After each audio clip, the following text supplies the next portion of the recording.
오늘 말씀은 역대하 15장 1절에서 19절입니다. 한 나라의 임금님이 나라의 기강을 바로잡기 위해 만 백성에게 선포를 했습니다. 왕이 명한 법령을 어기는 자 엄벌에 처할 것이라고 말이죠. 다시는 그 같은 범죄를 짓지 못하도록 시력을 상실케 하겠다는 것입니다.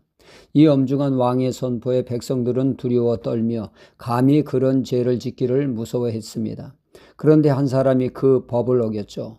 법대로 두 눈을 뽑아 할 일이 발생하게 된 것입니다. 그 사람이 바로 왕이 사랑하는 왕자였죠. 임금님의 고민이 깊어지게 됩니다. 차기 왕이 될 사람이 시력을 완전히 잃어서야 어떻게 통치할 수 있겠습니까?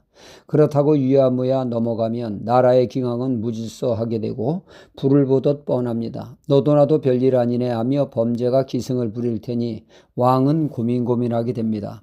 법을 지키면서 왕자에 대한 사랑도 만족시킬 수 있는 뾰족한 방법을 찾기 위해서 말이죠. 드디어 왕은 결단을 내립니다. 법대로 왕자를 처벌할 것을 말이죠. 임금님은 아프지만 명을 내립니다. 왕자의 한쪽 눈을 뽑아라. 그리고 나의 눈에 한 눈도 빼거라. 이리하여 법도 지키고 왕자에 대한 사랑도 지키는 일이 있었다는 의미 있는 이야기입니다. 법을 지키는 데는 그 누구도 예외 없이 적용되어야 공정하게 법이 집행되죠. 법의 효력이 온전히 집행되므로 나라가 안정되고 사회가 안정되게 됩니다. 누군가에게 예외가 있고 특혜가 주어질 때 그 법은 사실상 효력을 상실하게 되죠. 그러므로 공평하게 법이 집행되는 것 매우 필요한 사안입니다. 오늘 말씀은 그런 내용을 다루고 있습니다. 아사왕이 구수의 100만 대군을 맞이하여 오로지 하나님만을 의지하는 믿음으로 나아갔을 때 수적 열세를 불구하고 대승을 거두게 되었습니다. 승리하여 돌아올 때 선지자 아사랴가 그들을 맞이하며 의미심장한 하나님의 말씀을 전하게 됩니다.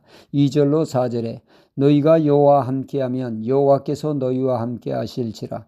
너희가 만일 저를 찾으면 저가 너희의 만난 바 되시려니와 너희가 만일 저를 버리면 저도 너희를 버리시리라. 이스라엘은 참신이 없고 가르치는 제사장도 없고 율법도 없는 때에 그 환난 때 이스라엘 하나님 여호와께 돌아와서 찾으며 저가 그들을 만난 바 되셨나니 말씀합니다.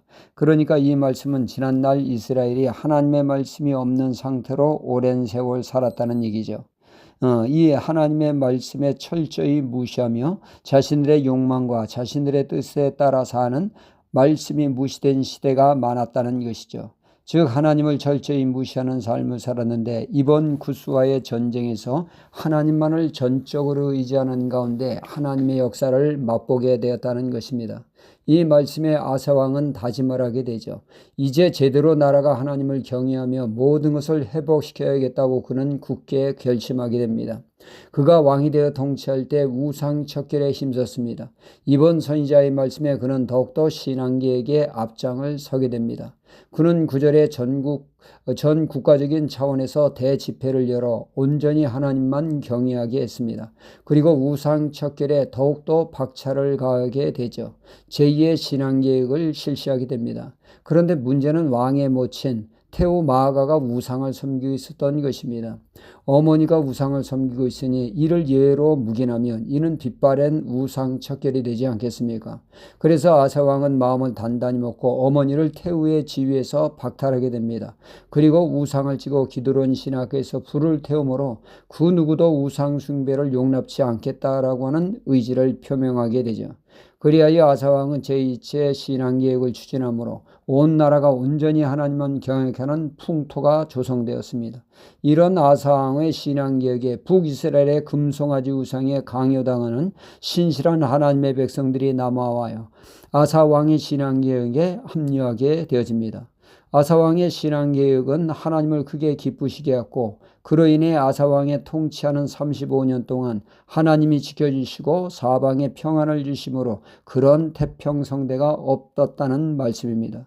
우리의 신앙은 끊임없는 신앙계획이 이루어져야 합니다. 우리에게는 알게 모르게 비성경적인 요소가 자리 잡기 때문이죠. 끊임없는 신앙계획으로 성경적인 신앙을 회복하여 하나님의 은혜를 누리는 복된 신앙이 되어야겠습니다. 할렐루야.